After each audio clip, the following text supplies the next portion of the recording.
Alright, well, I'm just recovering from a cough. From like a lot of coughs, because I was doing a lot of coughing. But this, whoa, okay, first, we have to do the intro. I can't, like, just appear on screen and start talking. Intro. This is an Esrig box.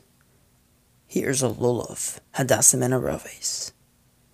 And this is Seltzer. Don't Ask Productions.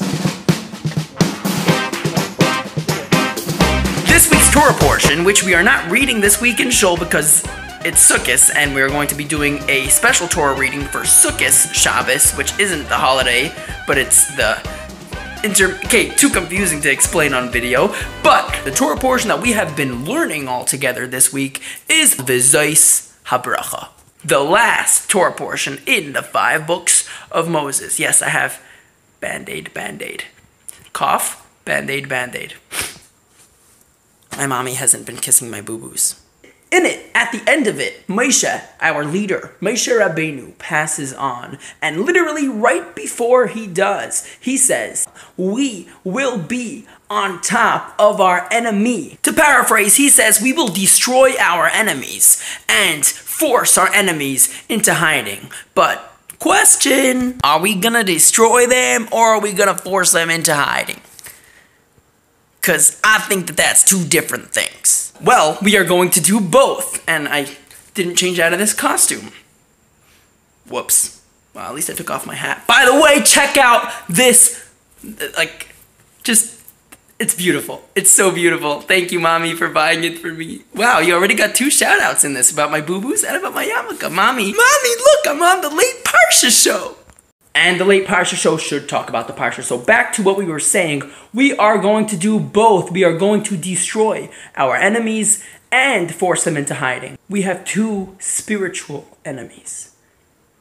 And this is the point where I was supposed to say the sicha, the end of the sentence, but I just went blank. So I'm just gonna look at my notes again. Alright, looked at my notes and put on my shirt, and I'm ready to tell you this. We have 2 spiritual kinds of enemies. One of them must be destroyed, and one of them must be forced into hiding, subdued, not totally decimated. For starters, contrary to popular belief, there are many things a Jew is allowed to do.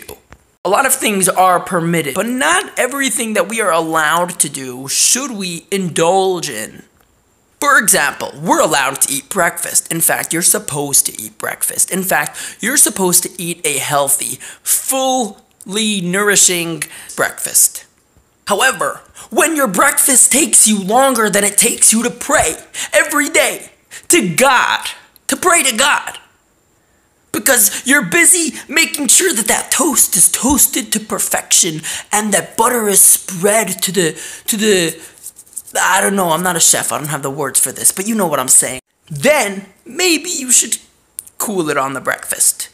Again, not saying you shouldn't eat breakfast, but the point is that that could be a spiritual enemy because you could get distracted by breakfast or by any other permitted thing in your life, and then it could just take you the extra time or just take up the brain space, the brain involvement that really you could be putting into something holy. Such an enemy must be subdued. We must catch ourselves and say, hey, look, I know I'm allowed to do this, but it doesn't mean you should take control of me. So toast, you're not gonna be toasted to perfection today. I hope you can find it in your heart to forgive me. And then the toast is gonna look at you and be like, I'm just toast. So I really don't care. And you're gonna say, well, you're not toast yet because I haven't yet toasted you. And then toast is probably gonna cry.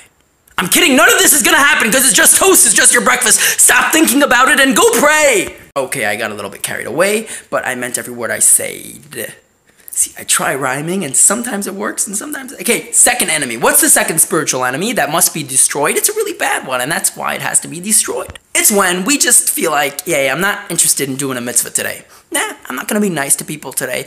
I am going to do something wrong. I feel like doing something wrong because something wrong sometimes feels good, and that is the type of enemy that we must destroy. When we feel like we are in the mood of sinning, when we feel like we are not in the mood of doing the right thing, or we are in the mood of doing the wrong thing, which is this equivalent to sinning. So why did I repeat myself? Point is, don't do it. Or even when you're not in the mood of doing the right thing, do it. Destroy the opinion that says yes or no, contrary to what God wants from you. So do what God wants from you and scratch those other plans. This upcoming holiday, be in shul dancing with the Torah.